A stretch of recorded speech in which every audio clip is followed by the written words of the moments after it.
Nous sommes devant l'entrée du tunnel du Galibier que les coureurs sont en train de gravir. Je vous demande pardon de vous interrompre.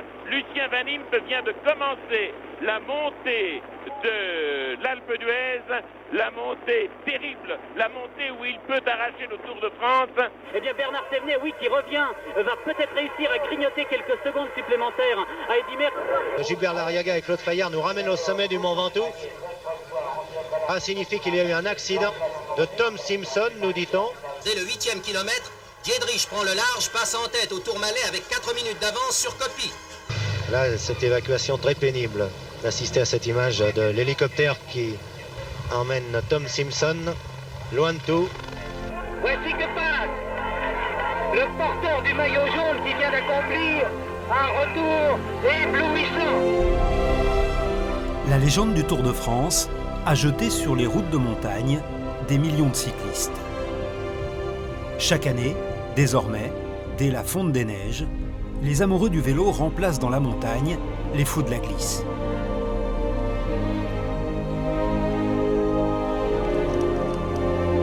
En vélo, le défi c'est de grimper. Grimper quoi qu'il en coûte, dans la chaleur, dans la difficulté, souvent au-delà de ses propres limites, morales et physiques.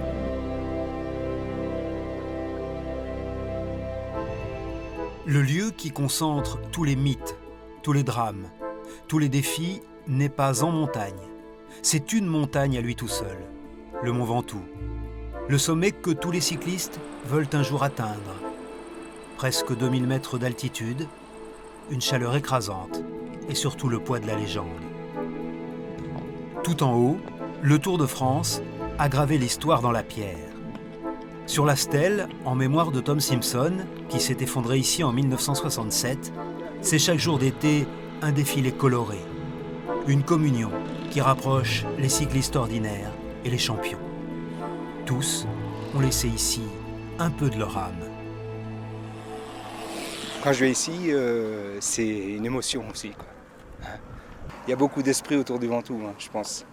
Il y en a qui ont laissé tellement de sueur, il y en a qui ont laissé la vie aussi, malheureusement. Mais il serait intéressant de savoir tout ce qui se passe dans la tête des gens. Parce que je peux vous dire que ça rumine, pour certains, on les voit, bon, ils sont vraiment à la limite. On mesure, moi je mesure vraiment la difficulté, le courage pour arriver là, quoi. Je veux dire, la montagne et le vélo, c'est exceptionnel, quoi. Chaque jour, en été, le Mont Ventoux est une épreuve initiatique pour des milliers de gens ordinaires. Le plus étonnant, les cyclistes grimpent au milieu d'un invraisemblable défilé automobile. Dans ces véhicules, la famille et les amis, qui veulent être témoins de l'exploit. Pour un cycliste, il y a parfois 3 ou 4 voitures.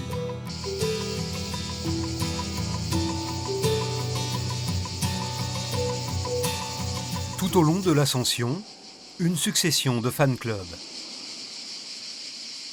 Comme ici, ces enfants qui attendent le passage d'une cycliste hollandaise. Elle monte très lentement, mais pour sa famille, elle est en train d'accomplir un exploit.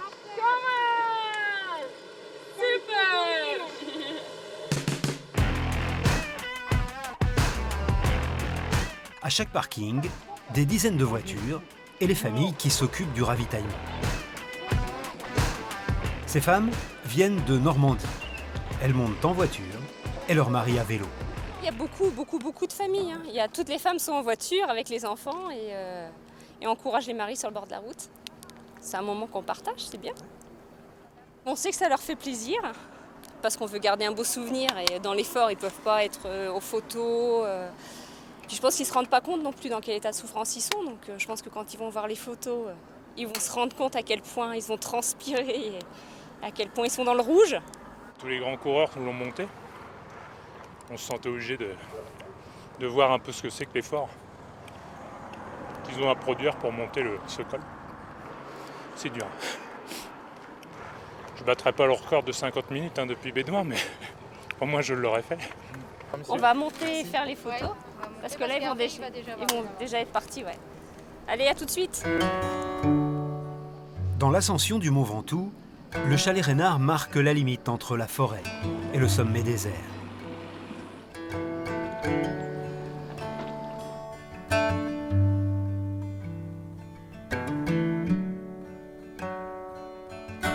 Le chalet Reynard, une institution. Christophe, le gérant du restaurant, et Louise, une jeune serveuse, savent qu'ils occupent un endroit stratégique dans cette montée.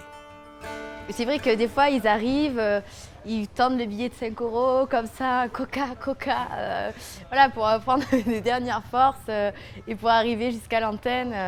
En partant quand même de Bédouin, donc bon, ils ont les gourdes pleines, effectivement, mais bon, ils ont quand même 15 km d'ascension, où il n'y a aucun point d'eau entre ces 15 km. Effectivement, quand ils arrivent au chalet Reynard, on a l'impression d'être une oasis, donc ils viennent chercher de l'eau, ils viennent aux toilettes, et ils finissent tranquillement leurs 6 derniers kilomètres. Tranquillement, c'est beaucoup dire. Au-dessus du chalet Reynard, il n'y a plus d'ombre.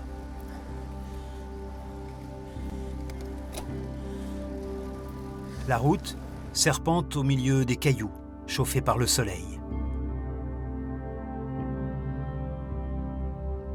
Les cyclistes y connaissent parfois des moments difficiles, au bord de l'épuisement.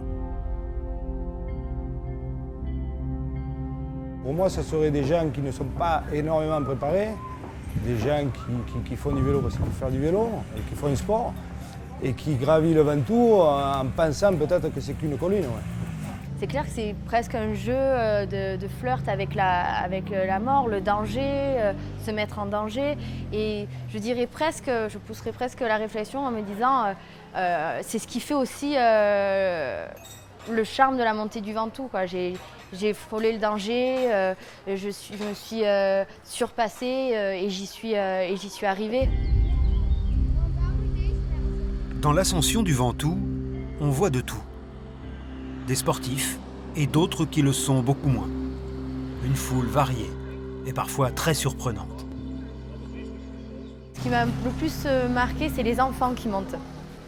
C'est quelque chose voilà, il faut faire comme papa, ça devient familial. Mais est-ce que c'est bon physiologiquement pour un enfant de monter une montagne aussi difficile? Parce qu'il y a quand même un dénivelé intense, surtout le long de la montée.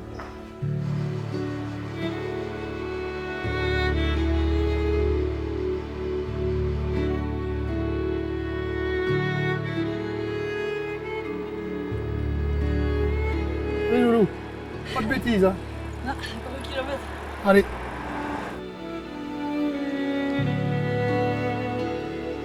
Allez, Loulou.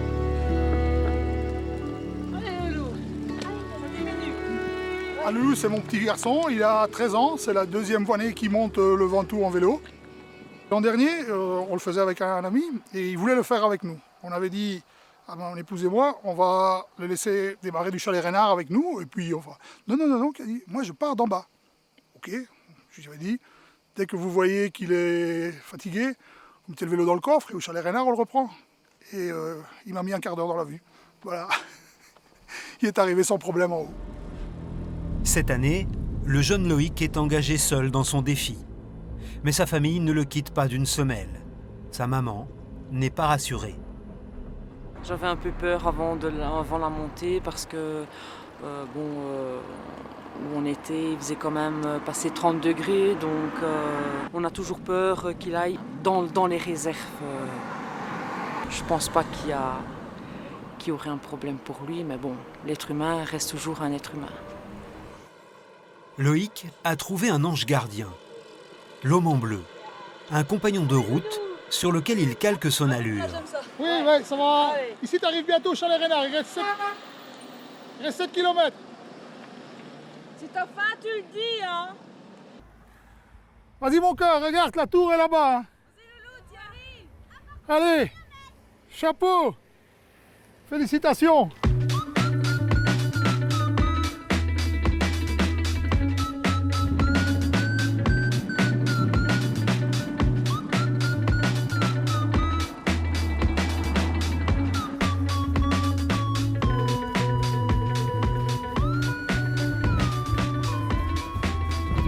Alors, tu y es, à la tour. Tu y es, mon cœur. On va faire un super temps. Allez, c'est bien. Oui, super, merci. Merci. Allez, mon cœur. 1h50, 55 que tu roules.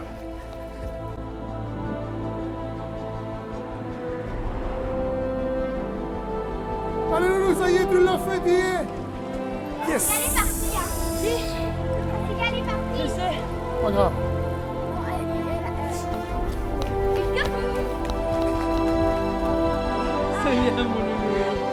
Qui est la plus soulagée? La maman, assurément. Qui est le plus heureux? Le papa, probablement. Je suis morte. Félicitations, mon corps. Pour Loïc, c'est encore le temps des rêves. Comme revenir au Ventoux, dans la peau d'un coureur du Tour de France. L'indispensable photo, ce qui restera de l'exploit pour toujours.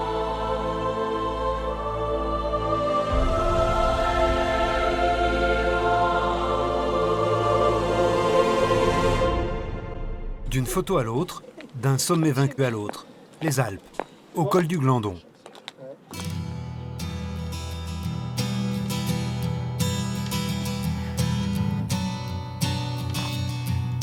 Il y a un truc. Trois amis qui passent leurs vacances au pied des montagnes.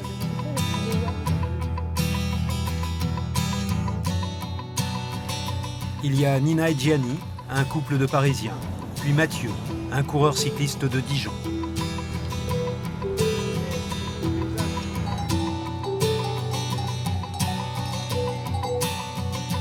Ils ont loué une maison dans le massif de l'Oisan. Toute leur vie en est bouleversée, car d'habitude, leur univers cycliste, c'est ça. Comme on habite à Paris, en fait, on n'a pas trop l'occasion de pouvoir s'entraîner, à part la piste à Longchamp. On fait une demi-heure à 1 heure, voire plus, sur ce home trainer pour s'entraîner tous les jours. Il faut mettre les chaussures. En fait, il faut se préparer. Il faut se préparer comme si on allait faire du vélo. En fait, c'est comme si c'était la route, quoi. Je vais faire comme si j'étais dans ma cuisine à Paris. Sauf qu'au lieu d'avoir la Tour Eiffel, j'ai les montagnes ici. Donc ça maintient en forme et puis en même temps, ça prépare un minimum. Sachant que nous, on s'entraîne beaucoup plus sur le plat. Donc quand on arrive en montagne, la première semaine, voire les semaines suivantes, c'est quand même un peu plus compliqué, quoi. Donc nous, quand même, à Paris, on a vu sur la Tour Eiffel, quand même. Donc on a la musique, la Tour Eiffel, mais c'est vrai que notre tête est dans les montagnes. Moi, j'ai toujours adoré la montagne. Nina a découvert ça il y a 3 ans et c'est vrai que c'est le fil rouge de notre vie, pratiquement. Aller faire du vélo en montagne. C'est des plaisirs qui n'ont pas de prix et c'est pour ça qu'on est heureux de vivre aussi grâce à tout ça.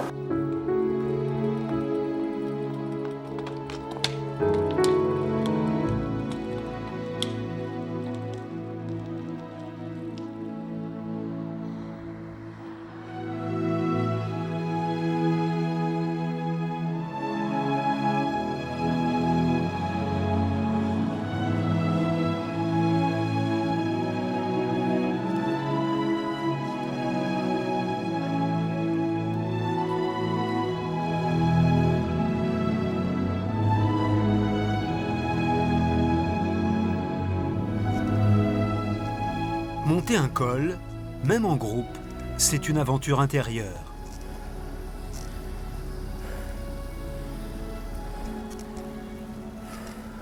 Quand vous faites du vélo, enfin moi en tout cas, j'ai une partie du cerveau qui s'occupe de la technique et l'autre partie qui rêve en fait. Et je vois plein de choses défiler. C'est là que je m'aperçois que la vie passe vite parce que j'ai l'impression encore d'avoir 13 ans et faire des courses de vélo. Pendant quelques secondes, je peux me mettre comme ça et croire que je suis dans une ascension avec les champions. Et pendant 5 secondes, je vais tout oublier. Et c'est des moments comme ça qui sont très beaux, qui permettent de continuer à vivre sa passion.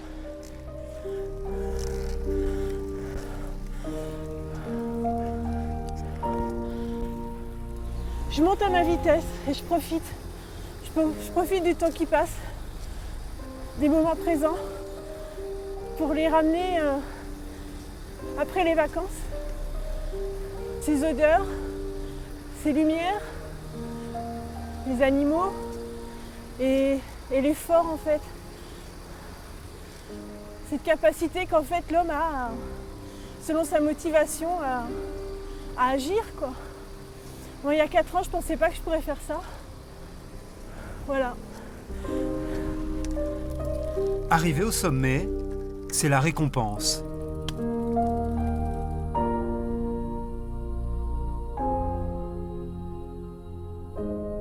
Arriver au sommet, c'est faire partie d'une confrérie invisible. Il y a ceux qui l'ont fait et les autres. Quand vous rencontrez quelqu'un, il va dire, il dit pas j'ai fait le col du Galibier, il dit j'ai fait le Galibier. Donc tout de suite il y a un respect, on se comprend. Voilà, et puis du coup c'est pas comme des étoiles, c'est comme des grades en fait. Je pense que si les gens pouvaient marquer j'ai fait sur le maillot, d'ailleurs il y a des maillots maintenant vendus qui n'existaient pas avant, marqué l'Alpe d'Huez, tout ça, donc ça voulait dire que tu l'as fait. Donc tu dois être respecté mais surtout être fier de ce que tu as fait. Il faut toujours être fier d'avoir pu monter un col. La montagne a façonné l'imaginaire des cyclistes, au point que désormais, beaucoup veulent confronter leurs rêves et la réalité. Les pros du tourisme ont bien compris les attentes de ces nouveaux héros de la montagne. Les principales ascensions de France sont désormais équipées pour enregistrer les performances de chacun. Nous avons mis en place des puces que l'on loue, que l'on vend aux cyclistes, de façon à ce qu'ils puissent chronométrer leur temps de montée, que ce soit sur l'Alpe d'Huez, sur la Croix de Fer, sur le Galibier. Nous avons donc des détecteurs qui sont au départ de Bourdoisan et à l'arrivée de chaque col. Donc les cyclistes peuvent voir le temps qu'ils mettent, avoir une lisibilité le soir même sur leur écran d'ordinateur et chaque jour peuvent même améliorer leur performance ou les comparer à de grands champions également. Je pense que les clients veulent toujours se comparer à des champions et voir et surtout découvrir tous ces passages qu'ils voient à la télévision pour voir eux s'ils peuvent aussi gravir ces mêmes routes. Et ils ont le chronomètre dans la tête. Mieux encore, tous les mercredis d'été, on peut faire la course sur la célèbre montée de l'Alpe d'Huez. Au départ, surtout des anonymes. Ouais, moi je suis plutôt un vététiste en fait et là j'ai profité de mes vacances ici à l'Alpe d'Huez pour essayer un petit peu le vélo et puis bien sûr essayer la mythique montée de l'Alpe d'Huez. Comme je vois un peu tout le monde le faire, je me dis que pourquoi pas moi, pourquoi pas essayer. Il y a des vrais coureurs quoi. Ouais mais moi je ferme les yeux et je monte tout seul dans mon coin, je regarde pas les autres, ça m'évite de perdre le moral. Voilà. Il y a parfois aussi de très bons coureurs cyclistes, comme ce jeune espoir qui vient rêver d'exploits. J'espère un jour devenir cycliste professionnel, mais bon, ça va être dur. Là, je fais une montée de l'Alpe pour mon entraînement, pour me mettre un peu du rythme. Enfin, j'espère faire un podium. Puis en temps, on verra, suivant les jambes que j'ai.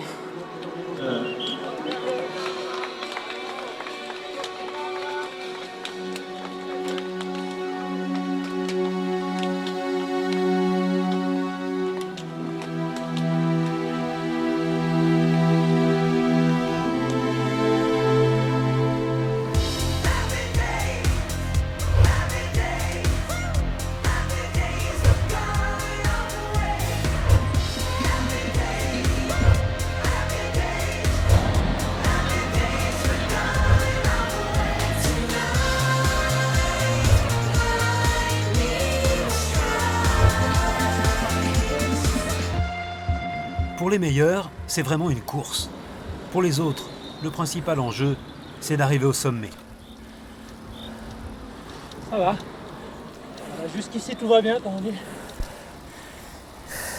Yeah, let's go, let's go! Yeah, look at the time! Yeah, good job! Yeah, let's go, man! Yeah, man! Yeah, man! Yeah, good job! Yeah! Yeah, go! Le record de l'Alpe d'Huez est détenu par Marco Pantani depuis 1995. 36 minutes et 40 secondes. À l'arrivée, Dossard 244, le 244 qui en termine en 1h19 et 34 secondes. Félicitations. Je vais remettre la Pixus Kim2 à l'arrivée. Bon, après Hugo, va vous courir après. C'est dur à partir du moment où on se met vraiment dans les tours. Ah oui, ça paraît impossible, quoi. On a l'impression qu'on va mourir. Mais après, une fois qu'on trouve son rythme, ça passe. Quoi on pense pendant qu'on monte? Il reste 3 km, il reste 2 km, il reste 1 km. Puis on regarde en haut et ah ouais, il y a encore ça à faire. C'est à peu près tout. C'est à peu près tout. Et puis un coup de pédale après l'autre, doucement. Et voilà. Après, c'est vrai qu'il y a aussi le côté ambiance générale. On voit plein de camions sur le bord, on s'y croirait presque déjà. Hein. Je me suis senti un peu coureur du Tour de France par moment. Bon, ça, c'est vrai que c'est sympa, quoi. Il y a que là qu'on peut trouver ça, je pense. Le deuxième, 46-22 et 47-07 pour le troisième. Très beau podium aujourd'hui. Les premiers seront partis depuis longtemps quand arrivera le dernier. Mais c'est un principe, on attend toujours le dernier. 1h50, ouais, en général, les derniers, c'est à peu près par ces heures-là, ouais. Les premiers, 40 minutes, et puis les suivants, ils mettent bien 1h10 de plus. Hein. Facile, ouais. Des fois, on les retrouve pas. Des fois, c'est un peu long. Des fois, ils disparaissent, ils abandonnent sur la route, on attend, et heureusement, il y a la voiture qui ferme, et du coup...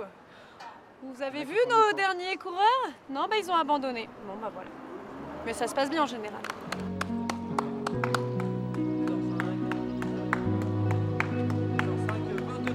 Félicitations.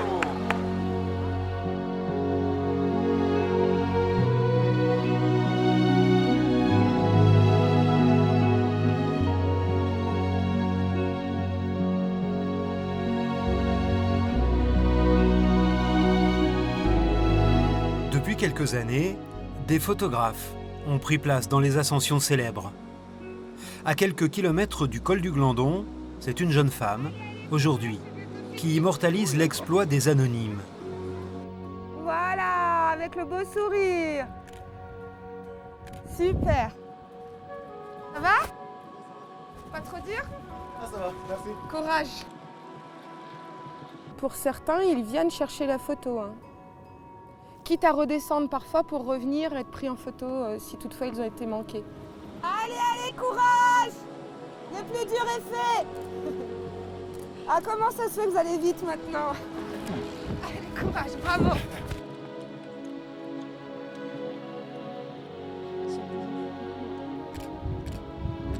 Voilà! Venez! Bravo, courage! Ça va? C'est dur? Allez, courage! Le fait de les encourager au moment de la prise de vue, en général, ça les rebooste sur un ou deux virages. Après, on n'est plus là pour voir, mais en général, ça les rebooste. Ça leur fait du bien. Parce que c'est assez psychologique, finalement, comme sport. Allez, le plus dur est fait. Courage! Bon, après, l'intérêt, chacun y voit un peu à sa sauce, mais l'admiration dans le sens où c'est quand même très très physique, il faut monter des côtes, faut avoir un moral d'acier et puis se dire j'y vais quoi, je lâche pas prise. Donc ouais non, j'ai une certaine forme d'admiration pour eux. On est toujours sur le dépassement de son propre corps, de se dire voilà je peux l'emmener jusque là et je l'ai fait. Il y en a qui le font une fois, il y en a qui le font 7 fois et ils s'accrochent à ça. Et avec l'âge, l'objectif ça va être de perdurer dans le temps. Plus longtemps je le ferai, plus j'existe quelque part. Donc, il y a plein de... Il pourrait y avoir des gros débats dessus.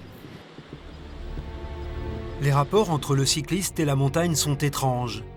Comme si la montagne était un révélateur. On y devient ce qu'on a toujours rêvé d'être. Plus endurant, plus fort, plus courageux, plus persévérant.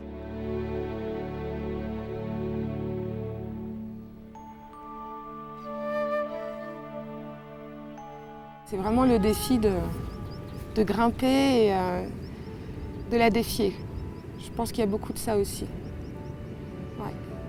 C'est un mythe, la montagne, quelque part. On a toujours envie d'aller un peu plus loin, plus fort.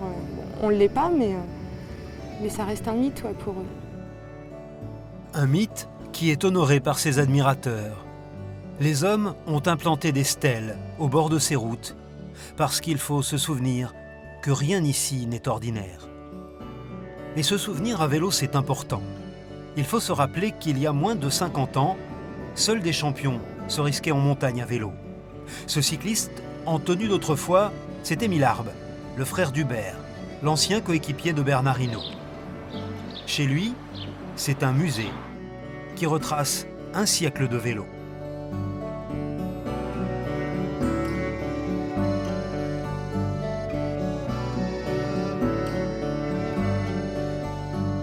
Vous avez un vélo Mercier, c'est le vélo qui a appartenu à Robert Casala. Vous avez un très beau vélo également, celui qui a appartenu à Federico Bahamontes. Voilà, du Tour de France 1964. Ensuite, les deux bleus, là, ce sont deux vélos qui ont appartenu à Bernard Hinault. Ici, vous avez le vélo qui a appartenu à Luis Ocaña. C'est son dernier vélo. Des vélos qui n'étaient pas vraiment faits pour grimper, trop lourds, et surtout avec des braquets inadaptés à la montagne. Voilà, donc c'est une bicyclette de 1926. Donc si on regarde bien, on remarque que sur un côté de la roue, il y a un pignon 3 vitesses. Donc avec un petit pignon, un intermédiaire et un grand pignon pour la montagne. Et de l'autre côté, on a un pignon fixe pour la plaine. Donc à cette époque-là, il n'y avait pas de dérailleur.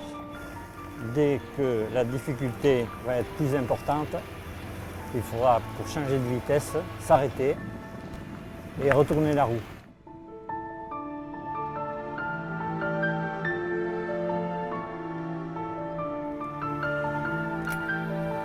Je m'arrête.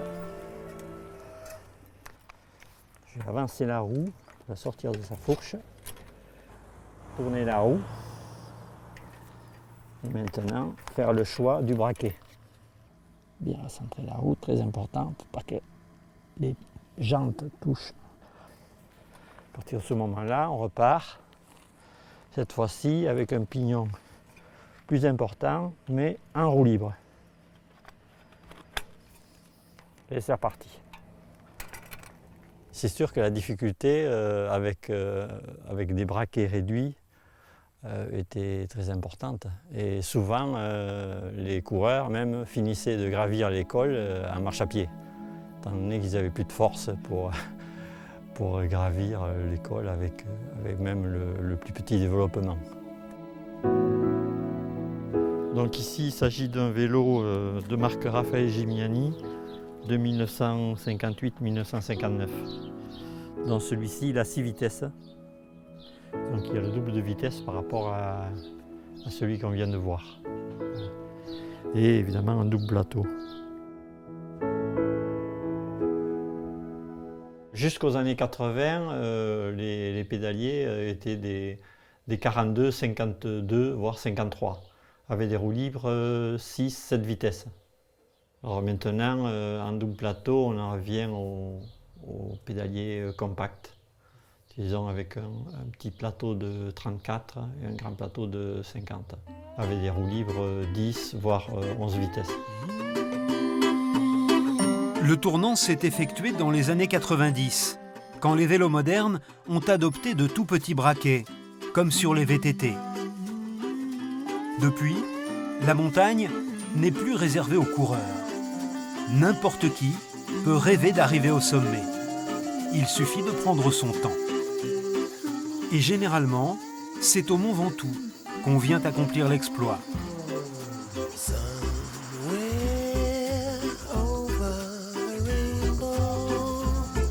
Un simple vélo de promenade, loué pour la journée, sert d'ascenseur pour la légende. Avec ces vélos modernes, on peut mouliner sur les pentes les plus raides. Sylvain et Brigitte viennent de Belgique. Ils gravissent le Ventoux par Malaucène, le versant nord. Mon mari n'est pas du tout sportif. Donc je vais essayer de le ménager parce que je ne voudrais pas quand même qu'il lui arrive quelque chose pour une montagne.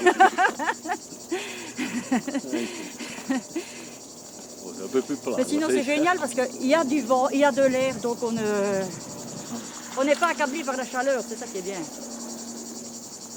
Voilà, à plus tard. Hein.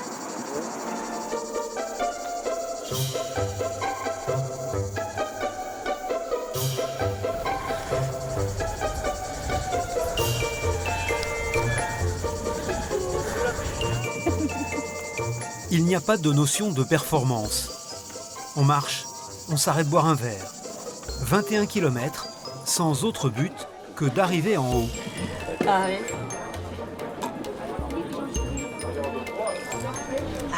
Au début, on faisait une moyenne de 7-8 km/h, donc on s'est dit, tiens, 7-8. Mais puis à un moment donné, ça a un petit peu chuté. Hein, ça a perdu un peu le... Mais il n'est pas sportif, hein, pas du tout. Mais il n'a pas beaucoup d'air, mais il fume. Hein. Il fume beaucoup. Donc pour le moment, il est en train d'essayer d'arrêter de fumer. Et c'est dur pour ça. Il se rend compte que là, il n'a plus de souffle quand il monte. Hein. Donc il se rend compte que la cigarette lui fait vraiment du tort. Hein.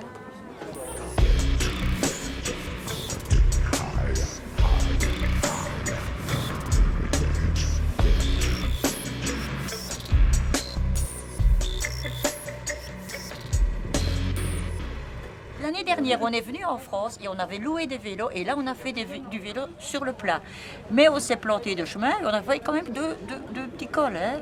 On est quand même monté assez haut aussi. Mais bon, et depuis l'année dernière, on n'a plus fait de vélo.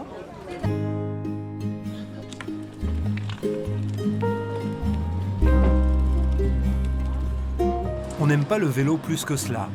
On grimpe pour grimper. Parce qu'on est là, en vacances, au pied de la montagne, et que c'est une belle journée d'été.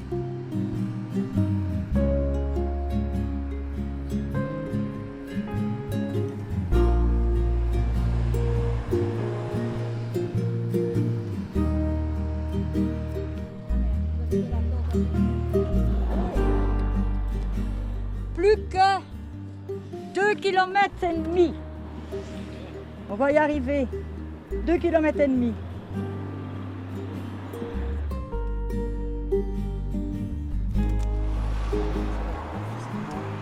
C'est dur, hein. C'est dur. C'est dur, mais tu seras quand même content de l'avoir fait. 53, moi. J'en ai 53, moi. 53 ans. Oui, mais enfin, il sera fier de lui, je crois. Moi, je serais contente aussi. On y sera arrivé, hein. Il n'a jamais pensé y arriver parce qu'il m'a dit hier et avant-hier, on n'y arrivera jamais, tu verras. On n'y est pas encore, on n'arrivera pas. Ben, je dis si, on y arrivera. Quitte à ramper, mais on y arrivera. On doit y arriver. Même à 4 pattes, mais on y arrive. On va mettre 5 heures pour arriver tout en haut, quand un bon cycliste se contente de 90 minutes. Mais l'essentiel est ailleurs. Arriver au sommet, tout simplement. Sans chercher à savoir pourquoi.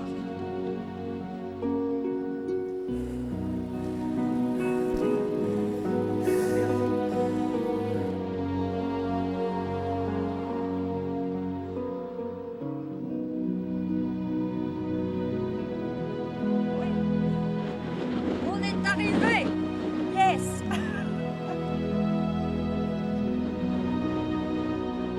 Arrivé, chef.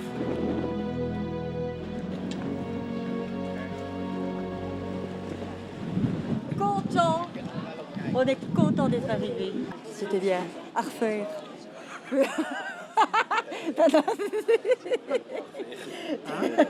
pense que pas demain, mais dans 2 ans peut-être. Une fois, Moi ça va, j'ai pas mal. J'ai pas mal, mais on verra demain à l'autopsie, on verra bien ce que ça va dire. Mais jusque maintenant ça va.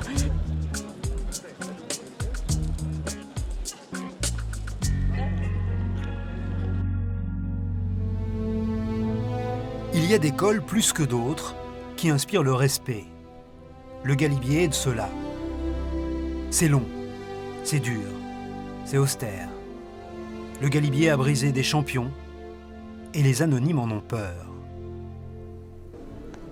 Pourtant, c'est en partie pour lui que tous les ans, Près de 8000 cyclistes du monde entier se retrouvent début juillet à Bourdoisan, au départ de la Marmotte.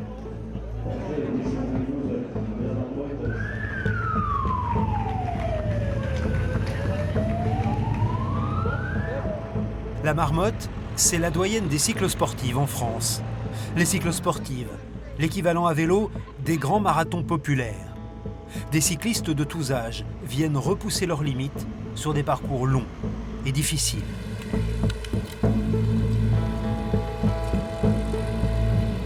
La Marmotte, 174 km de haute montagne. C'est la promesse de beaucoup de souffrance. Je suis fatigué.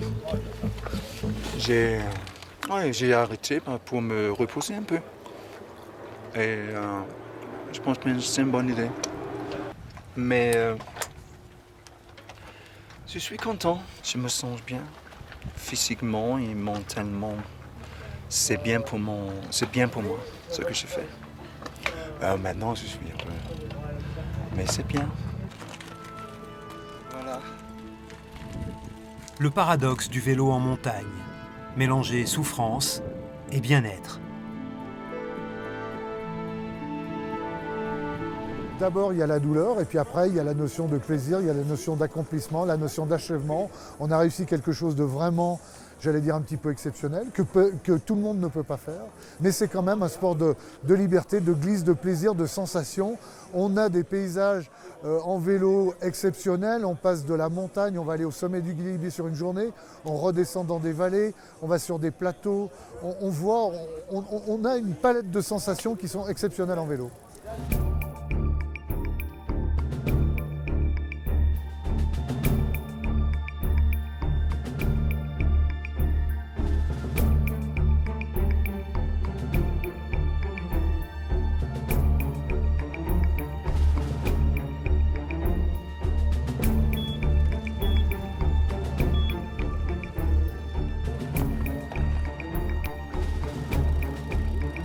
Et maintenant je comprends pourquoi les cyclistes du Tour de France ils attaquent pas avant la fin. C'est affreusement dur. Ouais.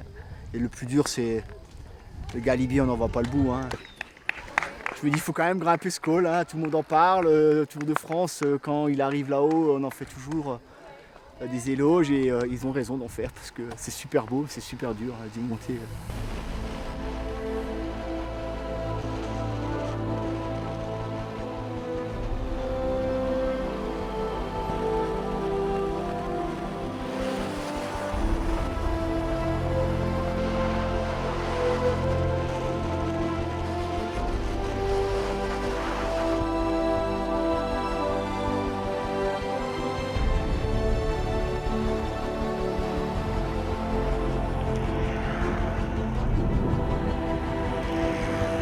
Dans la même journée, il faut gravir 4 cols, parmi les plus durs des Alpes, comme l'une des étapes les plus difficiles du Tour de France, avec l'arrivée à l'Alpe d'Huez et quelques bribes de gloire qu'on s'est fabriquées à la force du mollet.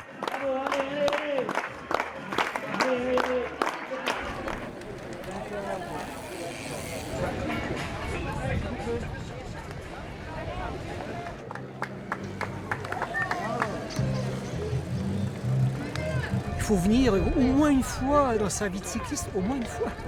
Le Télégraphe, le Galibier et finir par l'Alpe d'Huez, il n'y a qu'à la Marmotte qu'on voit ça, quoi. C'est pour ça que les gens reviennent tout le temps. C'est la difficulté, 5000 mètres de dénivelé, on voit ça nulle part. Faire une telle compétition, c'est, je sais pas, c'est valorisant, c'est... Voilà, on est content de soi, on l'a fait, quoi. C'est ça ce qu'on se dit, on l'a fait.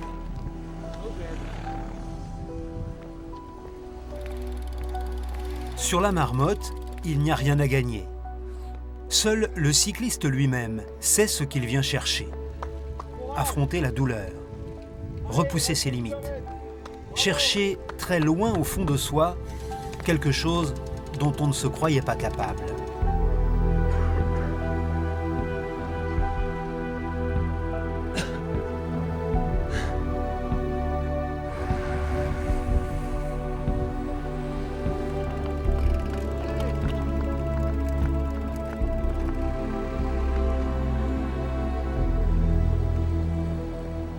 qu'il y a des moments où ça me l'a fait sur toutes les cyclosportives où on se dit tellement on peine, je ne m'inscrirai plus.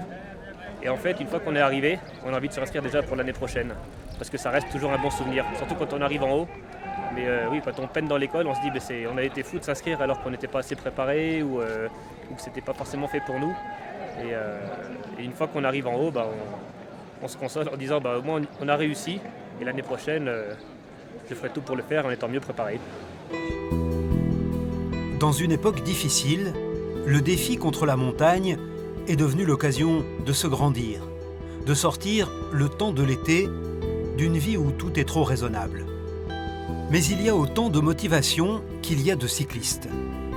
Certains ont besoin d'un chronomètre et de la foule pour aller au bout de leurs rêves. D'autres recherchent la solitude, l'intimité avec la nature, l'authentique. C'est le cas de Michel, un bourguignon tombé amoureux des Pyrénées.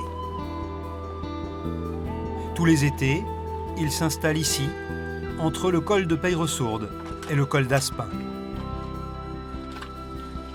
Sa rencontre avec le cyclisme en montagne a changé sa vie. Quoi qu'il arrive, dans ma tête, pendant 11 mois de l'année, je ne pense qu'à une chose, venir dans mes Pyrénées, quoi. Dès le premier jour, j'ai eu l'impression de me sentir chez moi. Quand j'en parle maintenant, je dis toujours, au mois d'août, je rentre chez moi. Et j'étais amoureux de la région, pas que du vélo, quoi, des gens qui sont, je trouve, agréables. Et le plus important pour moi, c'est surtout la montagne, pour la beauté des paysages et le plaisir d'être dans des coins comme ici, quoi. Pendant son mois de vacances, Michel peut monter une trentaine de cols. Et il n'envisagerait plus de le faire en voiture. Gravir la montagne à vélo, c'est devenu une sorte de communion. Ouais, même si j'aime même l'effort en lui-même, il n'y aurait pas la récompense de voir ça en arrivant au-dessus. Je suis pas sûr que j'en ferai autant, quoi. Je passe mon temps à m'arrêter prendre des photos, moi. Même sur une petite sortie, il m'arrive de faire 90-100 photos. C'est dommage qu'on voit plus le pic parce que ça aurait fait une photo magnifique. Avec le pic qui dépassait du nuage comme ça. Michel ne cherche pas à collectionner les cols du Tour de France. Il aime au contraire ceux qui sont moins connus, plus sauvages, moins envahis par la foule et les voitures, comme certains cols du Pays Basque, ou ici, la Hourquette dans 6 ans.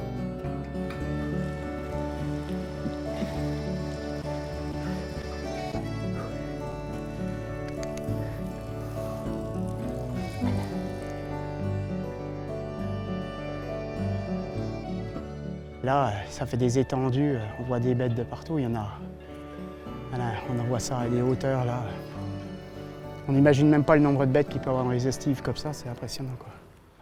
Il y en a de partout, quoi. Il y a certains cols où des fois c'est qu'un petit peu au sommet, mais là c'est impressionnant. Elles vont rarement plus bas, mais alors après sur le dessus, là, il y en a de partout, quoi.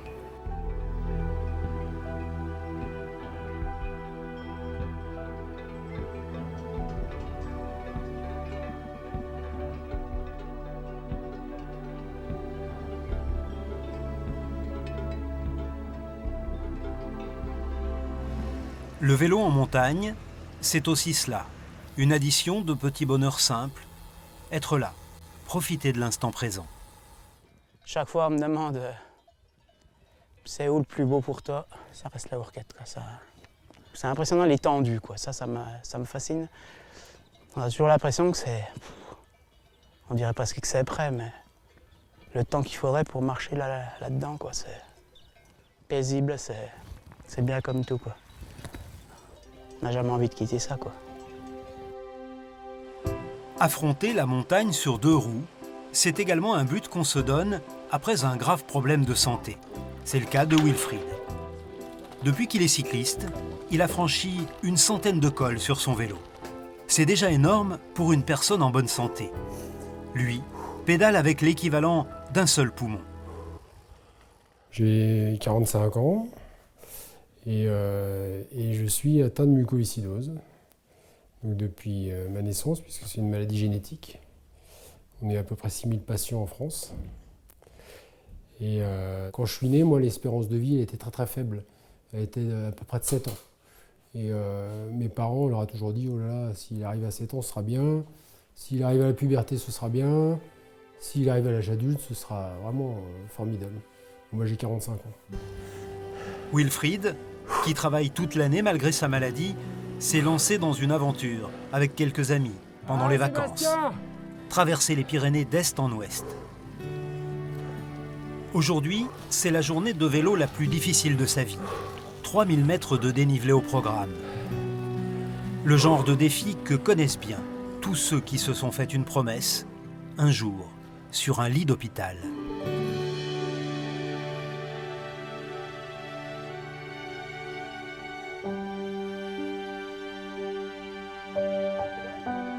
Alors en fait, on en vient là parce que on a envie de vivre. Et on a envie de faire des choses, comme tout le monde, mais peut-être d'aller aussi un peu au-delà de ce que font les autres. Parce que ça nous prouve qu'on est vivant, tout bêtement. C'est une thérapie, hein, c'est bon pour la tête, c'est bon pour le système cardio-pulmonaire. C'est comme ça que j'y suis venu, moi, progressivement. Et puis bon, l'amour de... Moi, j'ai toujours aimé grimper des cols, hein. Que ce soit à pied, en ski de fond ou à vélo, j'ai toujours aimé ça. Donc, c'est comme ça que je m'y suis mis. Accomplir une performance physique avec la mucoviscidose demande un certain équilibre. Il faut faire attention, contrôler son rythme cardiaque, ne jamais s'essouffler, ne pas se laisser griser, ne pas faire la course avec les amis, ne jamais se plaindre non plus, parce qu'on veut se sentir comme les autres.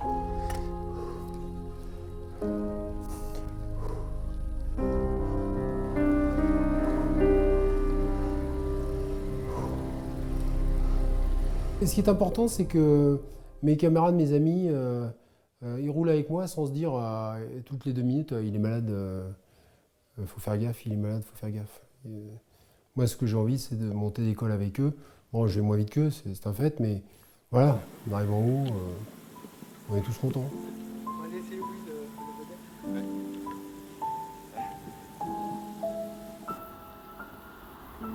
Ils sont bien ces épingles à cheveux, pour récupérer.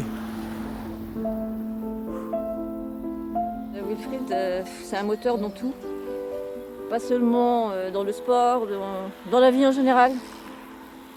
Mais bon, il a une volonté, une force exceptionnelle. C'est une leçon de vie au quotidien. Je pense qu'il vit tous les instants de sa vie à fond, au cas où.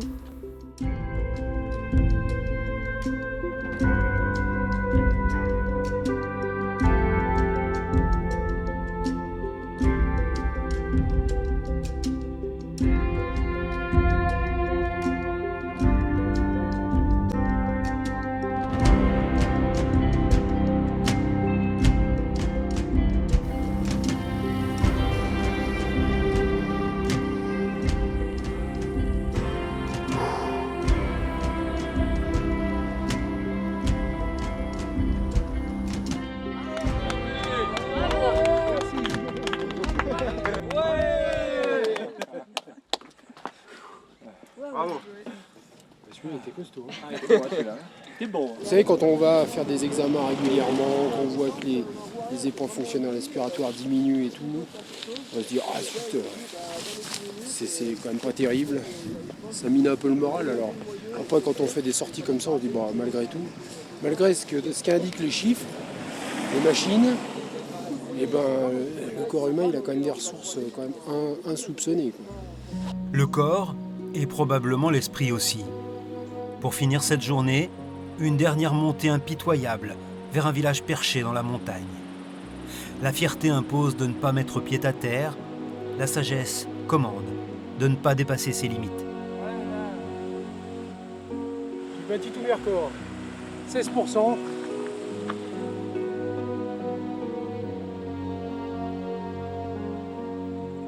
Il y a des journées dont on sort un peu plus grand, parce qu'on s'est serré les coudes, parce qu'on a serré les dents, parce qu'on a poussé son corps et son esprit un peu plus loin, juste pour soi, pour aller au bout d'un défi qui ne sert à rien, mais qui finalement permet d'apprendre beaucoup sur soi et sur la capacité de l'homme à soulever des montagnes. Ça montre qu'on peut quand même se lancer des défis même quand on est un peu diminué, quoi. On peut quand même faire des choses qui sortent de l'ordinaire, quoi. On n'est pas obligé d'être dans le train-train et de subir les traitements et de se dire qu'on ne peut rien faire, quoi. Non, on peut faire des choses. On peut faire des choses, il faut les faire. Sinon, je pense que la mort vient plus vite. Et quand on fait des trucs comme ça, on recule les limites. Enfin, moi, aujourd'hui, j'ai le sentiment d'avoir reculé mes limites. Ouais. Ça m'est arrivé quelques fois dans ma vie, là. C'est une de ces fois-là, c'est sûr.